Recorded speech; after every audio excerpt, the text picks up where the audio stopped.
Welcome to Luca is a Billionaire, where the only thing I invest in is your answers. You begin by locating the anchor point. This is the only way to secure the top tether. Check behind the vehicle seat, on the rear shelf, or under the seat where anchors sit. Once found, place the car seat in its correct orientation and make sure the base or shell is snug against the vehicle seat. Next, free the top tether strap from its storage path, untwist it, and lay it flat so you can hook it to the anchor without binding or twists.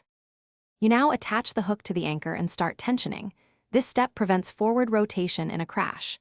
Clip the tether onto the anchor ring and position the strap so it runs straight from the car seat to the anchor without rubbing around headrests. Then pull the tether strap with a steady, even motion to remove slack. You should feel the seat draw rearward slightly. Make sure the car seat stays level and aligned as you tighten, and recheck the hook orientation for security. Finish by performing firm checks. Grab the car seat at the belt path and give a strong tug to confirm less than 1 inch of forward movement. Make sure the tether hook is fully seated on the anchor and that the strap runs straight without twists. If you encounter an inaccessible anchor or excessive slack that won't tighten, stop and consult the vehicle or car seat manual. Most manufacturers list an alternate anchor point or require a different installation method. One troubleshooting tip: reroute and reseat the strap to eliminate twists.